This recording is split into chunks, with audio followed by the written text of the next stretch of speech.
Good morning to all of you. आज हम start कर रहे हैं कंप्यूटर नेटवर्क पार्ट 2। ठीक है, कंप्यूटर नेटवर्किंग के सेकंड पार्ट पे आ गए हैं। लास्ट क्लास में हमने ट्रांसमिशन मीडियाज़ और टाइप्स ऑफ टोपोलॉजी पढ़ी थी और उसका क्वेश्चन किया था, आप लोगों को याद होगा, 4 मार्क्स का। तो नेक्स्ट पार्ट में चलते हैं इसके।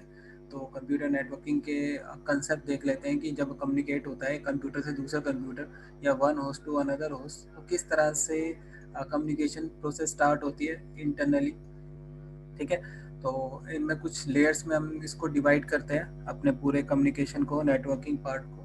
तो जो बेसिक लेयर है, सबसे स्टार्टिंग की नीचे वाली लेयर्स को बोलते हैं हम लोग इंटरफेस। ठीक है, इंटरफेस लेयर वो लेयर है जहाँ पर कनेक्शंस प्रोवाइड किए जाते हैं। फिजिकल कनेक्शंस की बात कर रहा है, यानी कि यहाँ पर आपके वायरिंग की बात कर रहा है, जहाँ पर आप कनेक्ट करते हो। फर्स्ट ऑफ ऑल आप कंप्यूटर को सेट कर रहे हो, ठीक है, तो वहाँ पर आप क्या सेट कर रहे हो, कनेक्शंस कर रहे हो। तो बेसिकली इंटरफेस का मतलब होता है कनेक्शन। तो यहाँ पे वायरिंग की बात आ गई, हार्डवेयर डिवाइसेस की बात आ जाएगी आपकी, जैसे इसके अंदर आपने हब लगाया, स्विच लगाया, पीसीस कंप्यूटर्स आ गए, कोई भी नेटवर्क डिवाइस हो गई। ठीक है, तो यहाँ पर इंटरफेस लेयर वो लेयर होती है जहाँ पर मशीन्स को आपस में कनेक्ट किया जाता है। ठीक है, सपोज अगर आप एक पीसी लेके आए हो और उसको अपने घर में सेटअप करना है, डेस्कटॉप पीसी, तो आप क्या करोगे, उसको सेटअप करोगे, कनेक्शंस लगाओगे, मॉनिटर की वायर जोड़ोगे, माउस कीबोर्ड की केबल आप कनेक्ट करोगे, पावर केबल कनेक्ट करोगे।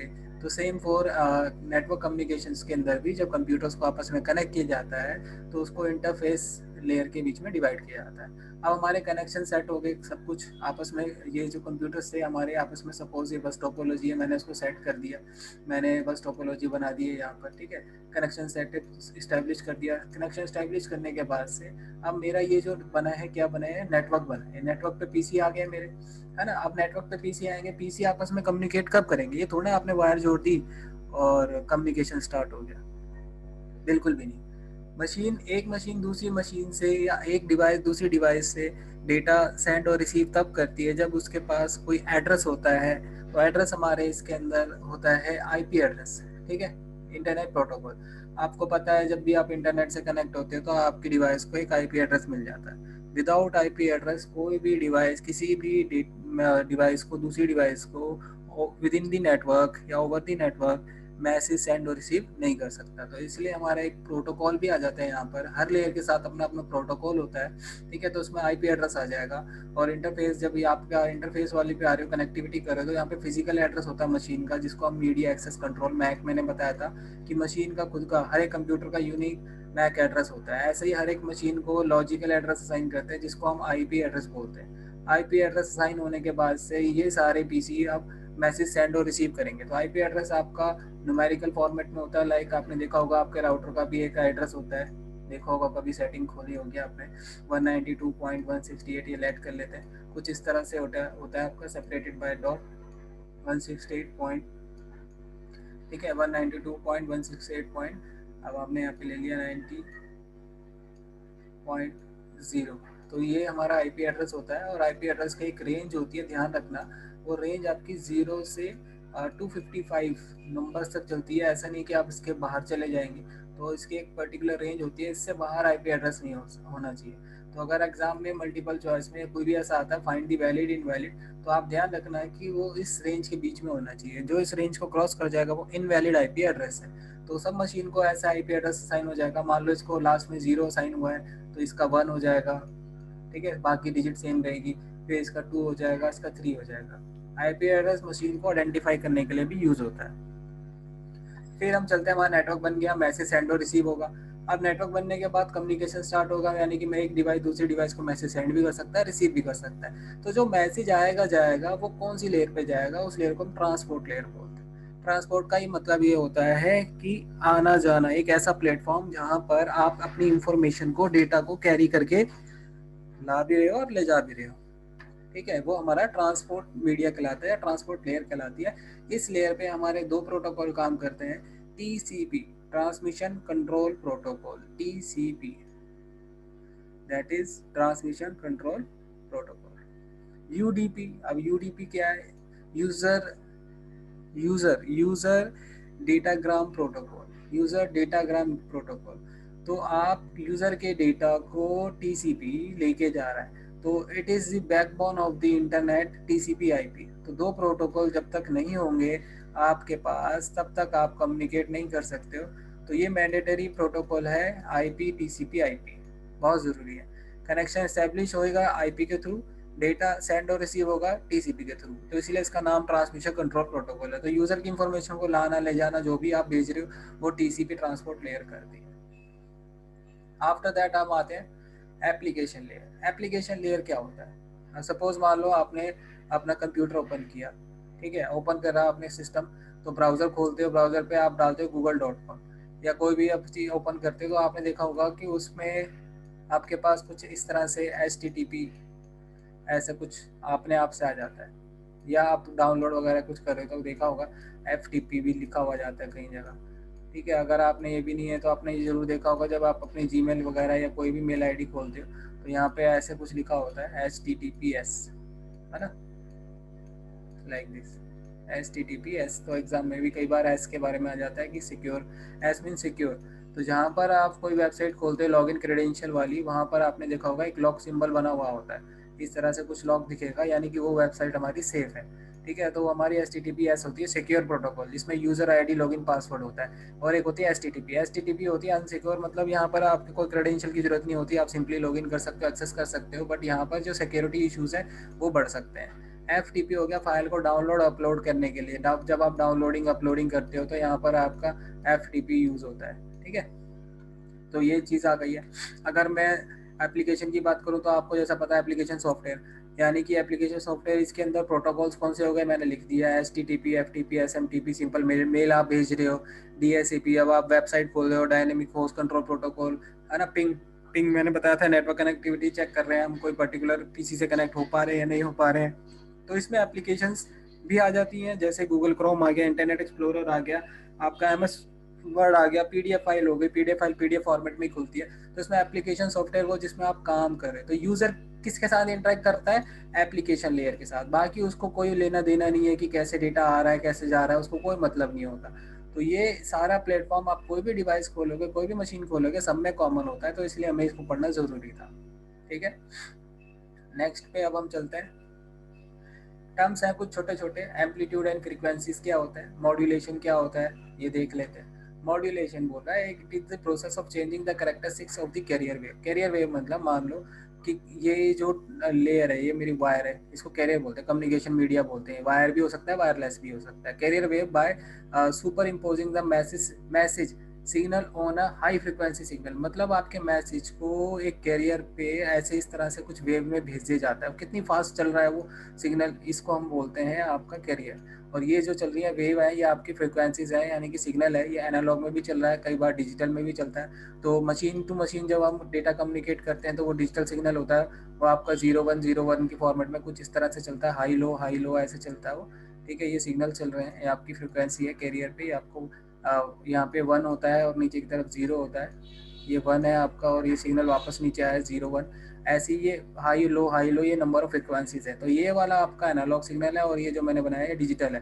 ठीक है। एनालॉग में वेव चलते हैं, जैसे मैं बोल रहा हूँ अभी, तो कभी मेरी साउंड पिच हाई हो रही है, कभी लो हो रही है ना, कभी स्लो हो जाती है, ये आपका एनालॉग सिग्नल आता है। ऐसे टेलीफोन में जब हम बात कर रहे हैं, वॉइस कॉलिंग चल रही है, तो वो एनालॉग में हमारा चल रहा है ओवर द डिजिटल नेटवर्क। कैसे चलता है आप देख लेते हैं। तो मॉड्यूलेशन क्या कह रहा है फ्रिक्वेंसीज को मॉड्यूलेट कर रहा है, ऊपर नीचे चल रहा है, तो हाई फ्रिक्वेंसी भेजने की प्रोसेस को मॉड्यूलेशन बोलते हैं, ठीक है। एम्पलीट्यूड क्या होता है? तो एम्पलीट्यूड करने से पहले मैं फ्रिक्वेंसी पे आता हूँ। It is the number of waves produced by the source पर सेकेंड। ये आपका मान लो ये आपका ट्रांसपोर्ट मीडियम था, ठीक है। अब मैं यहाँ पे इसको अगर डिवाइड कर लूँ, मान लो इसको मैंने ऐसे इस तरह से कुछ डिवाइड कर दिया एक एक सेकंड के गैप में, तो कह रहा है कि एक सेकंड में कितनी वेव सेंड कर सकते हो। इससे आप नेटवर्क की स्पीड को कैलकुलेट करते हो। आपने देखा होगा ना कि जो की स्पीड बहुत तेज चल रही होती है, तो वो पर सेकंड के हिसाब से होता है। ये जो स्पीड होती है वो आपके डेटा प्लान के अकॉर्डिंग डिपेंड करती है, वायर पे डिपेंड करती है, कम्युनिकेशन का टाइप क्या है उस पर डिपेंड करती है। तो एक सेकंड के अंदर कितनी वेव्स आप सेंड कर सकते हो। तो जैसे मान लो यहाँ पर है इस तरह से, ये आपका टाइम है, ठीक है, ये आपका सिग्नल चल रहा है इस वेयर पे। अब मैं यहाँ से मैंने स्टार्ट किया कुछ इस तरह से, धीरे धीरे स्टार्ट हुआ, कुछ धीरे धीरे स्टार्ट हुआ, फिर आपने देखा होगा एकदम से ऐसे ऐसे ऐसे ऐसे कई बार चलने लगता है। ये हार्ट बीट में भी देखा होगा कहीं आपने, है ना, ईसीजी मशीन वगैरह कुछ होती है तो इस तरह से चल रहा है। तो यहाँ पर अगर मैं बोलूँ, यहाँ पे मैंने इसको डिवाइड किया तो 1 सेकंड के अंदर यहाँ पे 1 to 2 वेव्स ही गई थी। यहाँ पे सेकंड, नेक्स्ट सेकंड के अंदर 1 2 3 4 इसकी जो आपने हाई टाइम को कैलकुलेट करनी है तो 4 टाइम्स, तो एक सेकंड में 4 टाइम, तो यहाँ पर इसकी सिग्नल डेटा सेंडिंग स्पीड बहुत ज़्यादा थी, तो इसको फ्रिक्वेंसी बोलते हैं। ठीक है, तो आपने एफएम में सुना भी होगा, फ्रिक्वेंसी सेट करो। फ्रिक्वेंसी मतलब ये जो सिग्नल चल रहा है एफएम, आपको पता है यहाँ से शुरू हो गया 98.90 से शुरू हो गया आपका 104 तक चल रहा है, तो ये फ्रिक्वेंसीज है मेरी, है ना, ये ऐसे डिवाइड हो रखी होती है। तो जिसमें आप सेट करते हो उसी फ्रिक्वेंसी पे आपका एफएम सिग्नल कैच करने लगता है, तो उस पर सिग्नल आपका ट्रांसमिट हो रहा है। तो ये फ्रिक्वेंसीज वहीं से ली गई है, वहीं से बनाई गई है, हमें पता होना चाहिए। फिर हम आते हैं amplitude. Amplitude is of the waves is the maximum distance from the mean position, मतलब कह रहा है स्टार्टिंग पोजीशन से इनके आपस के बीच के गैप को एम्पलीट्यूड बोलते हैं, या अदरवाइज आप बोलोगे it is the maximum height of the signal. ठीक है, तो जैसे मैं बता दूं, ये मान लो मैंने स्टार्ट किया, ऐसे गया, फिर ये ऐसे एकदम ऊपर गया, फिर इस तरह से नीचे वापस आया, फिर वापस इतना आ गया, फिर ये उससे भी ऊपर गया, तो this is known as amplitude. ये होता है एम्पलीट्यूड। ठीक है, amplitude, height of the signal amplitude इसको बोलते हैं, ऊपर से नीचे आने की प्रोसेस को। जितना हाई होगा उतना ज़्यादा क्लियर सिग्नल होंगे, उतना अच्छा जाएगा, जितना लो होगा उतना आपको कवरेज कम मिलेगी। ये हमारा एम्पलीट्यूड मॉड्यूलेशन होता है। तो ये छोटी छोटी चीज़ें थी जो हमने आपको बता दी। ठीक है, अब हम नेक्स्ट आगे चलते हैं एग्जामिनेशन पॉइंट ऑफ व्यू से, कि अब नेक्स्ट आपने क्या करना है, क्या चीज़ आएगी। तो उसके बाद मैं आपको बता देता हूँ फिजिकल एड्रेस, मैक एड्रेस और आईपी एड्रेस, ये हमने ज़रूर करना है। मैक एड्रेस की फुल फॉर्म लिखनी है, आपको याद होनी चाहिए, मीडिया एक्सेस कंट्रोल। ये डिवाइस का फिजिकल एड्रेस होता है और ये आपका इस तरह से हेक्साडेसिमल में होता है। ठीक है, it is made up of 6 2 digit hexadecimal number.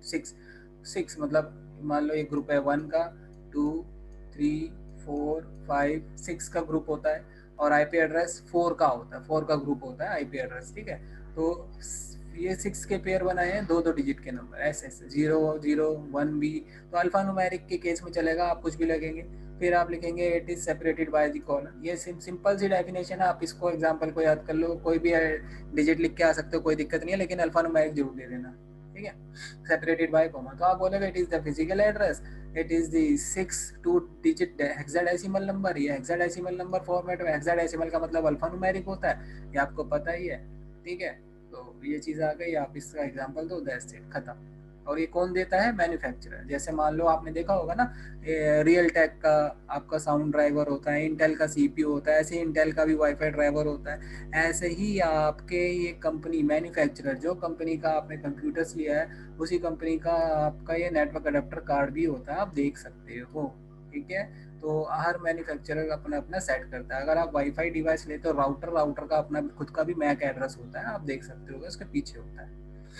फिर हम आते हैं आईपी एड्रेस, तो वो तो होता है फिजिकल एड्रेस। फिजिकल एड्रेस इसलिए बोलते हैं क्योंकि मशीन का होता है, मशीन को हम देख सकते हैं, छू सकते हैं, टच कर सकते हैं। अब हमारे कंप्यूटर दूसरे कंप्यूटर से कम्युनिकेट करने के लिए लॉजिकल एड्रेस दिए जाते हैं, जिसको हम एड्रेस बोलते हैं। कौन सा वाला, आईपी एड्रेस।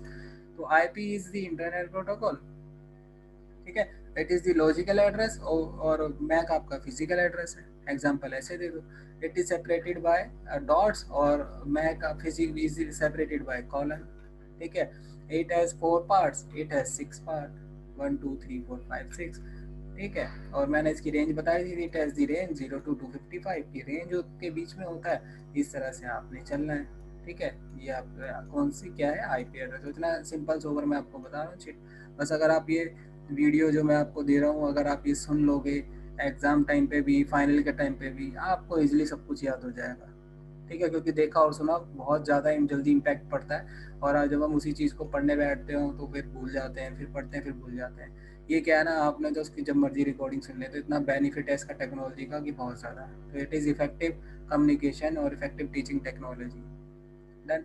तो आईपी एड्रेस के 2 पार्ट होते हैं, IP version 4 V4 version, IP version 6 ये एडवांस है, न्यू टेक्नोलॉजी है। ठीक है, ये ध्यान रखना, ये न्यू है, एडवांस है, हाई सिक्योरिटी देता है ये। ठीक है, इस ओवर दी आईपी वर्जन 4 पुराने आईपी एड्रेस के ऊपर, क्योंकि आपको पता है एक मशीन, पूरी दुनिया में बहुत सारे कंप्यूटर्स और मोबाइल फ़ोन है, आपस में कनेक्ट हो रखे हैं। अगर हम सबको आईपी एड्रेस बांटने लग गए, और हमने ये भी पढ़ा है आईपी एड्रेस यूनिक होता है, यूनिक मतलब उसका डुप्लीकेट एड्रेस नहीं हो सकता। ठीक है, तो कितने पूरे लोग पूरे वर्ल्ड में कितने लोग हैं, ऐसी कितनी पॉपुलेशन है जिनके पास इंटरनेट लगा हुआ है या मोबाइल में इंटरनेट यूज़ कर रहे हैं। किस किस को आप आइडेंटिफाई करोगे कि यार इसको आईपी मिल गया तो उसको दूसरे बंदे को नहीं देना। तो इसीलिए कुछ इनकी कॉम्बिनेशन की क्लासेस बनी होती है आईपी एड्रेस की, 0 to 255 इतने कॉम्बिनेशन बनाते हैं। तो अभी भी पूरे आईपी एड्रेस असाइन नहीं किए गए हैं। तो डिफेंस पर्पज़ के लिए अलग से नेटवर्क होता है जिसमें हम नॉर्मल पर्सन जो होते हैं, ठीक है, वो इंटरफेस नहीं कर सकते। तो डिफेंस का आईपी एड्रेस अलग होता है, उनका रिजर्व होता है, कुछ अलग कैटेगरी में आता है। तो उनका नेटवर्क हमारे नेटवर्क से अलग होता है, www से। लेकिन जैसे ही वो लोग वर्ल्ड वाइड वेब से कनेक्ट होते हैं तो उनको भी आपका डेंजर है अटैक होने का, हैकर्स का उनका। इसीलिए भी डिफेंस में जो लोग होते हैं उनको मना किया जाता है कि आप सोशल नहीं होगे, सोशल मीडिया पे नहीं आओ, ये यूज़ मत करो, ये वाला नेटवर्क यूज़ नहीं करना। फिर भी वो नहीं मानते हैं तो वो क्या कर देते हैं, जैमर लगा देते हैं, वहाँ पे नेट नहीं चलता, मोबाइल सिग्नल नहीं आता, तो इनसे कनेक्टिविटी को कट कर देते क्योंकि ये सेफ्टी और सिक्योरिटी इश्यूज़ है, ठीक है। इसीलिए वहाँ पर कई बार सिग्नल्स नहीं आते। अगर ऐसे ऐसे दिल्ली कैंटोनमेंट एरिया में आप जाओगे, दिल्ली कैंट जिसको बोलते हैं, वहाँ पर आप जाना, किसी स्पेसिफिक एरिया से जब जाओगे ना, आपका मोबाइल भी काम नहीं करेगा, ठीक है, सिग्नल जाम हो जाते हैं वहाँ पे। तो वहाँ पे वो भी नहीं चलता। तो सेफ्टी सिक्योरिटी मेजर्स है। तो ये IP वर्जन 4 32 बिट होता है, 128 बिट होता है, ठीक है। कुछ इस तरह का फॉर्मेट होता है डॉट डॉट का। इसमें कॉलम्स होते हैं कुछ इस तरह से, ऐसे डिवाइड हो रखा होता है 1 2 3 4 5 6 7 8 बिट में, और ये 4 बिट में। तो ये ध्यान रखना, ये 4 बिट होता है, ठीक है, और ये आपका 8 बिट का होता है, ठीक। तो बस इसे याद रखना है आपको। क्या है, ओवरव्यू है बस सिंपल। 0 to 255 तक मैंने बता दिया ऑलरेडी, है ना। और ये 0 to FF तक चलता है, हेक्साडेसिमल फॉर्मेट में होता है, लाइक दिस। ये इस तरह से सेफ सिक्योर है। इसको अनकोडिंग डिकोडिंग करना बहुत मुश्किल होता है। ये तो आप इजीली रीड कर सकते हो, समझ सकते हो, बट ये समझ से बाहर है। चलिए, तो हम आगे चलते हैं, DNS की तरफ चलते हैं, domain name system. Domain name system में मैं आपको बता देता हूँ, मैंने आपको बताया था कि जैसे एक आप क्लाइंट और सर्वर है, ठीक है। क्लाइंट क्या करता है, जैसे हमें आपने इंटरनेट से कनेक्ट हो गए, ठीक है, www पूरे वर्ड से आप कनेक्ट हो गए, और यहाँ पर बहुत सारे फैसिलिटीज़ आप यूज़ कर रहे हो। गूगल की अलग यूज़ कर रहे हो, फेसबुक की अलग यूज़ कर रहे हो, ट्विटर पे आप अलग ट्वीट कर रहे हो, है ना। तो यहाँ पर मान लो ये मेरा google.com पे है, आप ये आपका ट्विटर पे बैठे हो, ऐसे ही आप FB पे बैठे हो। तो हर जगह आप कम्युनिकेट कर रहे हो। दैट मीन्स जब आप कनेक्ट हो रहे हो पर्टिकुलर सर्विस से, इसका मतलब आप उस सर्वर की सर्विस एक्सेस कर रहे हो, सर्वर की सर्विस एक्सेस कर रहे हो। तो ये सेंडर है हमारा, ये यूज़र है जो हम इंफॉर्मेशन सेंड और रिसीव कर रहे हैं सर्वर से जब कनेक्ट हो रहे हैं over the internet, over the network. ये आपका www बोल लो इसको, ठीक है। तो आप इससे कनेक्ट हो रहे हो, सेंडर ने इंफॉर्मेशन डाली। जब आप सेंडर डालते हैं तो अपने URL, मतलब मैं बता रहा हूँ कि क्या होता है, वेबसाइट पे आप सपोज ये खोल रहे हो www.cbse.nic.in, या आपको शॉपिंग करनी है ऑनलाइन, तो आपने डाला। तो जब आप ये कुछ एंटर करते हो तो उस केस में जब आप CBSE वेबसाइट खोली आपने, तो होम पेज पे होते हो। फिर आपने बोला कि CBSE की मेरे को रिजल्ट वाले पे जाना है, तो फिर आपने क्लिक किया, तो फिर आप न्यू वेबसाइट पे चले गए, फिर रिजल्ट वाले पे गए, फिर ये फाइल खुल गई इस तरह से। तो ये एक्सपेंड होता जाता है ये एड्रेस, है ना। तो ये एड्रेस हमारा क्या हो रहा है, एक्सपेंड होता जा रहा है। तो आपने तो टाइप किया था www, बट जैसे आप नीचे देख रहे हो तो HTTP अपने आप से आ गया। तो ये प्रोटोकॉल मैंने बताया था अपने आप से आता है। तो URL यूनिफॉर्म रिसोर्स लोकेटर, ये डोमेन नेम होता है किसी भी सर्वर का, कंप्यूटर का, जिसको हम नेटवर्क पे आइडेंटिफाई करते हैं। बिकॉज ऑफ हर मशीन का अलग यूनिक IP एड्रेस होता है। अब हम कितने IP एड्रेस याद रखेंगे तो हमारे लिए पॉसिबल नहीं है ना। तो उन्होंने क्या किया, हमें नाम असाइन कर दिया, लॉजिकल नेम। जैसे हम लोग हैं, हम लोगों के नाम असाइन हो रखे होते हैं, आप लोगों के नाम मम्मी पापा ने अच्छे अच्छे असाइन कर रखे हैं। अगर वही नंबर असाइन कर दें तो क्या करोगे, ये तो बहुत मुश्किल हो जाएगी। और उसके पापा कहेंगे कि भैया ये नंबर तो 420 तो मेरे बच्चे का है, तुमने कैसे साइन कर दिया, है तो बहुत शैतान था, मैंने रखा हुआ, तुम नहीं रख सकते, लड़ाइयाँ हो जाएंगी फिर तो, है ना। तो इसीलिए लॉजिकल नाम असाइन करे गए हमें। फिर फादर नेम से और डेट ऑफ बर्थ से और एड्रेस से हम उसको यूनिकली आइडेंटिफाई करते हैं। लेकिन अगर हम मशीन होते तो हमें IP एड्रेस मिलता फिर, है ना। तो वो चीज़ है इसमें भी। तो हम याद नहीं कर सकते डिजिट्स को, तो हमें वो लॉजिकल नाम असाइन कर देते हैं जिसको डोमेन नेम बोलते हैं। डोमेन नेम आपका सर्वर का नाम होता है। तो डोमेन नेम को अलग अलग पार्ट में डिवाइड करने की प्रोसेस को हम URL बोलते हैं। URL हमारे 4 पार्ट में डिवाइड होता है, ठीक है। तो डोमेन नेम क्या कर रहा है, देखो डोमेन नेम बोल रहा है कि जो डोमेन नेम को IP एड्रेस में चेंज कर रहा है, ठीक है। तो use of DNS, domain name is much easier to memorize, याद करने के लिए। है ओवर दी वेबसाइट, तो कोरस्पॉन्डिंग आईपी एड्रेस होता है उसका। तो इट कन्वर्ट डोमेन नेम, ये डोमेन नेम को कन्वर्ट कर देता है कोरस्पॉन्डिंग आईपी एड्रेस। ये मैंने उस दिन भी बताया था आपको, है ना। गूगल का पिंग करो www.google.com और उसका आईपी एड्रेस निकाल लो, आईपी एड्रेस से आप वेबसाइट खोल सकते हो। तो उसमें क्या होगा, वो वेबसाइट फटाफट खुल जाएगी क्योंकि उसमें कन्वर्जन नहीं होगी। तो डीएनएस क्या करता है, जो यूजर ने नाम टाइप किया है पहले, सपोज आपने डाला www.amazon.com, वो जाएगा एक सिस्टम के पास, सिस्टम का नाम होता है डीएनएस, डोमेन नेम सिस्टम। वो क्या करेगा, अपनी डिक्शनरी में ये स्पेलिंग चेक करेगा पहले amazon.com, अगर ये ठीक हो गई तो इसके पास एक डायरेक्टरी होती है, उसमें लिस्ट ऑफ वेबसाइट होती है, और एक दूसरी डायरेक्टरी होती है जिसमें आईपी एड्रेस होते हैं। तो यहाँ पे आपके नाम amazon.com को उसके आईपी एड्रेस से चेक करता है, अगर वो मिल जाता है तो वो ठीक कहता है, हाँ ठीक है स्पेलिंग सही है, अब ये वेबसाइट यूजर के सिस्टम पे खोल दो। फिर इसने गया वापस यूजर के सिस्टम पे amazon.com की वेबसाइट खोल दी। अब ये इतनी लंबी प्रोसेस है, पहले यूजर ने डाला एड्रेस, डीएनएस के पास गया, फिर यहाँ पर गया, उसके होस्ट नेम को स्पेलिंग चेक हुई, फिर आईपी एड्रेस उठाया, फिर ये वापस ऊपर गया, फिर यूजर के पास आया। तो ये जो कन्वर्जन की प्रोसेस है डीएनएस कर रहा है। तो डीएनएस क्या कर रहा है, आपके डोमेन नेम को, मतलब स्पेलिंग वाले नेम्स को, लॉजिकल नेम को आपके आईपी एड्रेस में कन्वर्ट कर रहा है, फिर आपको वेबसाइट ओपन करके दे रहा है। अगर मैं डायरेक्ट आईपी एड्रेस डालूं, डायरेक्ट आईपी एड्रेस डाल दो, डीएनएस कहेगा ये तो डायरेक्ट आईपी एड्रेस आ रहा है, चेक करने की जरूरत नहीं है, आईपी एड्रेस जो है उस आईपी एड्रेस की वेबसाइट खोल दो। तो यहाँ पर मेरा क्या हुआ, कन्वर्जन प्रोसेस सेव का टाइम जो था वो सेव हो गया और मेरी वेबसाइट फास्ट ओपन होगी। तो ये डीएनएस है, ठीक है। अब हम आते हैं यूआरएल। यूआरएल के 4 पार्ट है, ध्यान रखना। नंबर 1 एचटीटीपी, इसको हम प्रोटोकॉल बोलते हैं, प्रोटोकॉल होता है। नंबर 2 www.cbsc.nic.in, यहाँ तक जहाँ तक स्लैश नहीं आ रहा, जब तक दूसरा स्लैश नहीं मिलेगा तब तक ये हमारा डोमेन नेम है। तो नंबर 2 में डोमेन नेम आता है।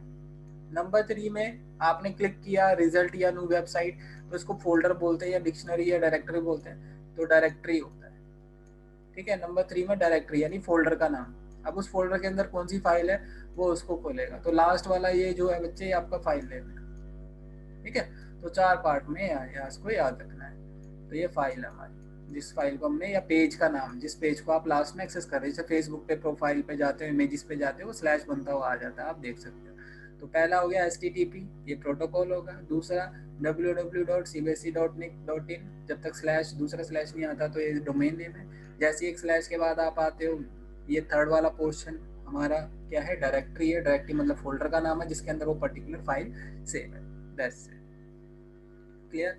तो ये आपने करना है, इंपॉर्टेंट चीज़ थी वो मैंने बता दिया आपको।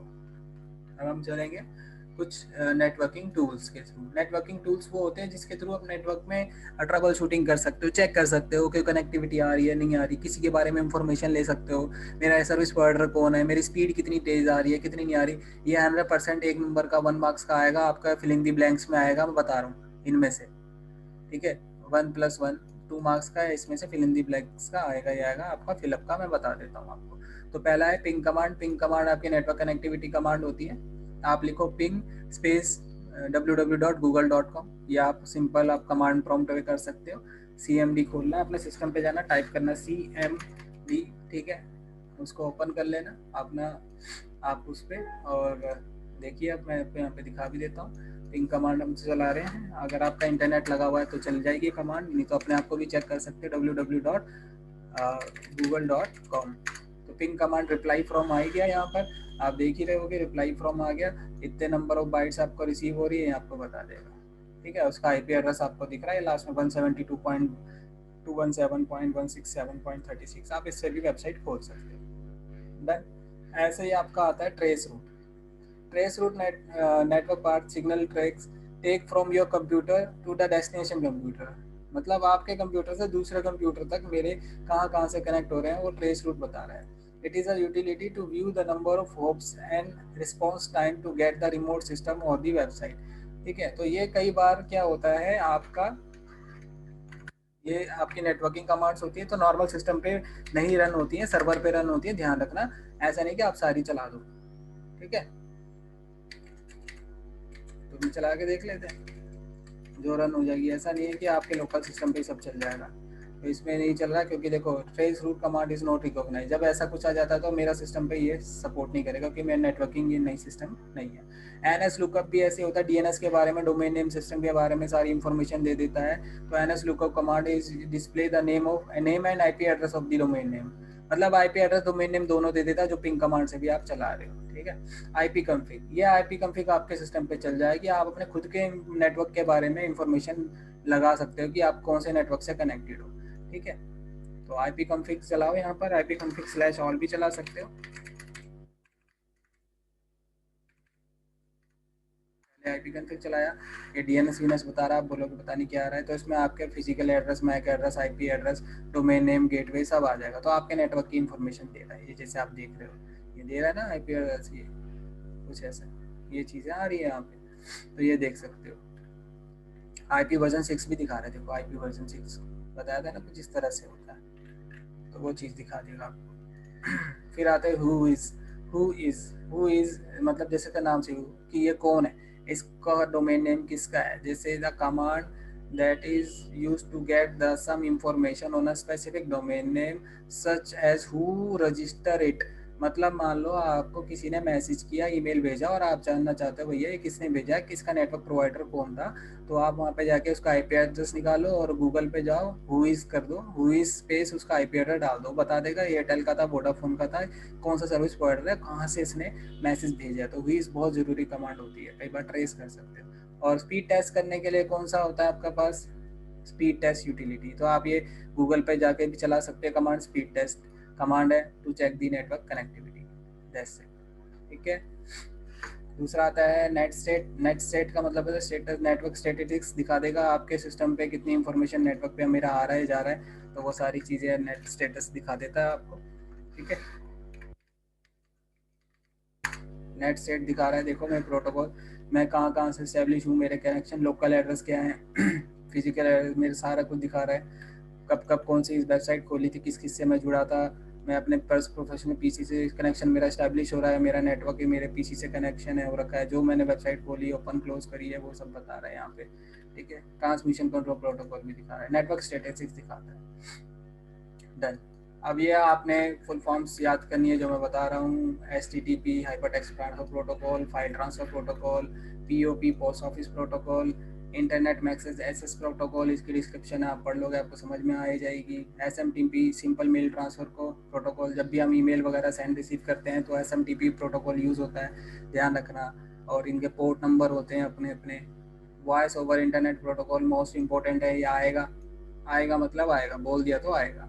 NFC आएगा, नियर फील्ड कम्युनिकेशन प्रोटोकॉल, जरूर याद रखना है, इसकी फुल फॉर्म भूल जाते हैं नहीं तो it is a protocol use to provide the short range wireless connectivity. जैसे आप ये आपने मान लो देखो 4 to 5 सेंटीमीटर टेथरिंग सुनी होगी आपने, ब्लूटूथ टेथरिंग कर दिया आपने, शेयर इट कर दिया, फाइल सेंड रिसीव कर रहे हैं, उस वायरलेस कनेक्टिविटी में कौन सा प्रोटोकॉल चल रहा है आपका, नियर फील्ड कम्युनिकेशन। ये हम कर रहे थे लेकिन आज तक कभी पता ही नहीं था कि अच्छा NFC काम कर रहा था। आप बात करते हो voice over the internet, WhatsApp call करते हो, वीडियो कॉल वगैरह करते हो, जो आपकी वॉइस लेके जा रहा है वो कौन लेके जा रहा है, स्काइप वगैरह पे, VoIP voice over internet protocol. ठीक है, SCP session control protocol, session control protocol इसका नाम से पता लग रहा है, सेशन का मतलब छोटे छोटे टाइम लिमिट के बीच में।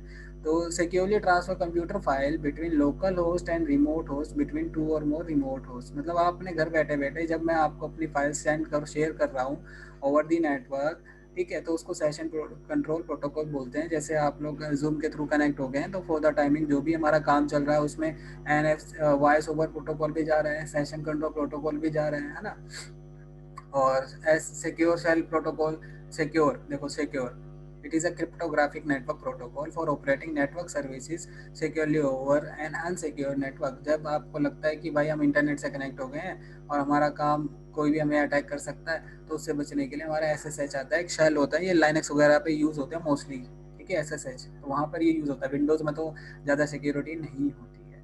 तो ये मैंने आपको बता दी, ये प्रोटोकॉल्स आपने करने ही करने हैं, ये जो इस पर मैंने ये ऐसे बना दिया डायग्राम वो तो करना ही है 3। ठीक है, और ये SSH तो जरूर करना है इनको, आपको ये 1 मार्क्स जरूर दिलाएंगे नेटवर्किंग के अंदर। यहाँ पर हमारा सारा कंसेप्ट नेटवर्किंग का पार्ट 1 2 3 सब खत्म हो चुका है, इसके बाद से आपको एग्ज़ाम में भी आता है जो, वो भी देख लेते हैं। तो मैं ले चलता हूँ एक बार आपको। तो सेक्शन बी है आपका, पेपर है आपका, ठीक है, जो बोर्ड का होता है, डेमो है, ठीक है। इसको देख लेते हैं क्या क्या आता है सेक्शन बी के अंदर। तो ऑब्जेक्टिव टाइप के क्वेश्चंस आ रहे हैं, देखें। पहला, computers connected by a network across the different cities in is an example of. तो सिटी वाइज नेटवर्क आपको पता ही है, मेट्रोपॉलिटन एरिया नेटवर्क। तो सिंपल, इसमें आपने मैन लिखना है और इसमें कुछ नहीं लिखना, शॉर्ट फॉर्म भी लिखनी है। तो एग्जाम में आंसर जब आप लिखो तो एक तो आप आंसर सही से नहीं लिख पा रहे हो, बस आप मैन लिख देते हो, एक का मैन। बच्चे आप ऐसे अटेम्प्ट करो 3.A, ठीक है।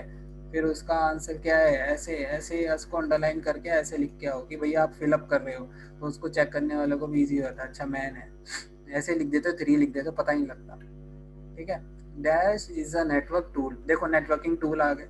नेटवर्किंग टूल कौन कौन से थे, मैं फिर बता देता हूँ। देखो नेटवर्किंग टूल से नेटवर्क कनेक्टिविटी चेक करते थे ना हम लोग आपस में, वही थे नेटवर्किंग टूल हमारे, ये लिमिटेड ही है। इसमें देखो ping, trace, route, NS lookup, IP config, whois और स्पीड टेस्ट, ठीक है। तो चलते हैं यहाँ पे। टूल यूज टू टेस्ट और डाउनलोड। देखो, to test the download and upload speed. जैसी स्पीड आएगा तो मैंने बताया था स्पीड टेस्ट, नाम इसके अंदर ही आंसर छुपा है, स्पीड टेस्ट। तो यहाँ पर आपने क्या लिखना है, स्पीड टेस्ट, ये to check the download upload speed, speed test. Done. ये देख लो, खुद ही देख लो आपके सामने 1 2 और कितने मार्क्स हो गए, 2 मार्क्स आपके वैसे हो गए। A dash is a networking device that connect computers in the network using packet switching to receive forward the data to the destination। मैंने आपको बताया था हब और स्विच। स्विच क्या करता है और हब क्या करता है, ठीक है। तो मैंने आपको बताया था। तो यहाँ पे आप स्विच स्लैश हब दोनों लिख दो, कोई प्रॉब्लम नहीं है। इसका आंसर स्विच है आपका, तो स्विच लगा दो। यहाँ पे स्विचिंग टेक्निक होती है ना हमारी, तो स्विचिंग हमारे उसको इन्फॉर्मेशन को सेंड और रिसीव करता है, स्टार टोपोलॉजी के अंदर यूज होता था। डी पे आते हैं। Dash is a network tool फिर से आ गया, देखो नेटवर्क टूल 2 बार आ गया, एक ही ना, एक बार। Use to determine the pass packet taken from the IP address to the another. एक देखो क्या कह रहा है कि डेटा पैकेट्स ले रहे हैं एक सोर्स से दूसरी डेस्टिनेशन से आईपी एड्रेस के थ्रू। तो इसका नाम ही यही पता लग रहा है, इसके नाम से ही पता लग रहा है कि इसका क्या नाम है, इसका ट्रेस रूट। तो ट्रेस रूट है, रूट का मतलब सोर्स से डेस्टिनेशन को फाइंड आउट कर रहे हैं, ठीक है। तो ट्रेस रूट है। और to check the network connectivity तो पिंग लगा देना, तो ट्रेस रूट इसका आंसर है। तो देखो कितने मार्क्स हो गए, 1 2 3 4 मार्क्स आपके इस सेशन में वैसे हो गए, जो मैंने सेकंड पार्ट अभी आपको कराया। 4 मार्क्स सिर्फ और सिर्फ आपने लिख के आना और कुछ नहीं करना था, 1 वर्ड में बस। फिर अब 4 के अलावा 5 6 2 नंबर की फुल फॉर्म आती है, मैंने बता दिया। हाफ मार्क्स की आती है, post office protocol, voice over internet protocol, NFC near field communication, file transfer protocol, that's it. तो मतलब आपके 2 3 4 5 6 7 मार्क्स, 7 मार्क्स सिर्फ और सिर्फ आपको अगर लिखना है पेन से, तो आप ये 2 मिनट में कर सकते हो और कुछ भी नहीं। 2 मिनट तो बहुत बने बोल दिए, ठीक है। तो ये इस तरह से पार्ट भी आपका नेटवर्किंग का आता है। तो आप ये मत सोचे कि बहुत कम आता है, बहुत अच्छे से आता है। और उसके बाद से 2 नंबर का आपका ये प्रोटोकॉल्स के बारे में आएगा। मैचअप दिया आ रहा है कुछ इस तरह से, इसमें दिया हुआ है 1G टेक्नोलॉजी, 2G में क्या होता है, 3G में क्या होता है, 4G आपकी लेटेस्ट चल रही है, better voice services, basic data services, है ना। ये फर्स्ट टेस्ट यही आ ही रहा है। 1G में बहुत स्लो होता था, बेसिक आती थी, वॉइस सर्विस होती थी, एनालॉग बेस पे चलता था, तो 1G आ गया आपका इस तरह से। 2G 2G आपका किस तरह की सर्विस दे रहा है, 3G आपकी कौन सी दे रहा है, improve data service with the multimedia and broadband, mobile broadband चल रहा है, ये आपका 3G आ गया। 2G इससे स्मॉल था, आपको पता ही है, IP बेस्ड प्रोटोकॉल, LTE आपको पता है, ट्रू मोबाइल ब्रॉडबैंड। बस ये इस तरह से इसके आंसर्स हैं, ठीक है। 2 मार्क्स आपके ये हो गए। 3 मार्क्स की थ्योरी है, एक छोटी सी आती है थ्योरी वाला, HTTPS या what do mean by URL की थ्योरी आ जाती है, DNS पूछ लेता है। तो यहाँ पे URL और DNS की थ्योरी वगैरह जो मैंने बताई है, इनमें से थ्योरी में से बस आपने यही पढ़ना है, HTTP में से, DNS में से, URL में से, IP और वर्सेस मैक, ठीक है। IP और मैक पढ़ लेना है। ये आपको इतना तो आ ही गया है कि अब आपको पढ़ने की ज़रूरत नहीं है, जितना हमने समझा दिया है, ठीक है। और 4 मार्क्स का ये आपको ऑलरेडी मैं करा चुका हूँ, डिस्टेंस वाला और इसमें डायग्राम बनता था, तो इसमें आपको सीधा लेआउट में स्टार टोपोलॉजी बना दो और कुछ नहीं करो, ऐसे डायरेक्ट गए। लेआउट वन ही बनाना तो वन ही बना दो, स्टार टोपोलॉजी जरूर बनानी है। तो हेड ऑफिस को बाकी ब्रांच से कनेक्ट कर दो, तो स्टार टोपोलॉजी इसका जरूर बना दो, ठीक है। तो केबल लेआउट में स्टार टोपोलॉजी बना देना, तो लिख देना लेआउट वन, ये लेआउट वन। और एक और बना देना लेआउट टू। लेआउट टू मैंने बताया था डिस्टेंस के अकॉर्डिंग बनाना है, जिसका डिस्टेंस सबसे कम होगा उसी से आप कनेक्ट करते चले जाना है, ठीक है। और अगर उसमें भी स्टार बन रहा है तो कोई दिक्कत नहीं है, फिर मत बनाना। डन, ठीक है। Suggest the most suitable place to locate the server, ये मैंने बता ही दिया भैया। सर्वर कहाँ पे लगाएंगे, जहाँ पे नंबर ऑफ कंप्यूटर सबसे ज़्यादा होंगे, और वो कॉमन सेंस है, वो हेड ऑफिस ही होगा। तो 2 नंबर आपके ऐसे हो गए, पूरे 10 नंबर 15 नंबर मैंने आपके ऐसे ही करा दिए हैं। तो इतनी अच्छी मैंने आपके लिए सेशन दिया ही है, तो इसका पूरा यूज़ करो, उसको सुनो। तो फिर सिर्फ आपके 30 मिनट्स में ये सारी चीज़ें आपके हो गई हैं, ठीक है। तो आपको स्मार्ट स्टडी मिल रही है। और किस टाइप का नेटवर्क है देखो, ठीक है। नेटवर्क किस टाइप का है, किलोमीटर में डिस्टेंस देखो कितने किलोमीटर्स में है, तो हमने देखना है डिस्टेंस किस टाइप में है। मीटर में है तो भैया लोकल है, तो सीधा किलोमीटर में बहुत ज़्यादा जा रहा है तो वाइड एरिया नेटवर्क बन जाता है आपका, ठीक है। तो वाइड एरिया नेटवर्क होना चाहिए, ठीक है। Okay, suggest the most suitable medium for connecting the computer, सबसे इफेक्टिव कंप्यूटर्स को कनेक्ट करने का, आपका मैसेज बहुत जल्दी फास्ट और फटाफट से आ जा सके इसने। और यहाँ पे नहीं बोला इकोनॉमिकल वे, ठीक है, इसने बोला भाई मैसेज फटाफट जाना चाहिए, तो सबसे बेस्ट मेरा मैंने बताया था ऑप्टिकल फाइबर होना चाहिए। और अगर इसी क्वेश्चन में इकोनॉमिकल वे जोड़ देता है, इकोनॉमिकल मतलब सस्ता मीडियम कौन सा है, ठीक है, हमारा मैसेज आए जाए, तो फिर मैं बोल रहा हूँ आप यहाँ पे बोलेंगे टेलीफोन वायर्स। और अगर इसी क्वेश्चन में बोल देता है हिली एरिया है और आपका मैसेज नहीं जा सकता, और जा नहीं रहा है मैसेज, वायर नहीं बिछा सकते हम, ठीक है, हिली एरिया है, तो आप क्या बोल दोगे, रेडियो वेव्स। Done, clear. तो ये यहाँ पर आपके पूरा नेटवर्किंग का सेशन फिनिश हो गया है, तो पूरा का पूरा मैंने आपको करा दिया। तो आप तैयार हैं, नेक्स्ट क्लास में फिर आपको पूरा एक हाफ ईयरली का पूरा पेपर करा देंगे, वो पूरा पेपर आपने करना है, ठीक। बाकी जो डाउट्स होंगे वो हम लेंगे आपसे। That's it.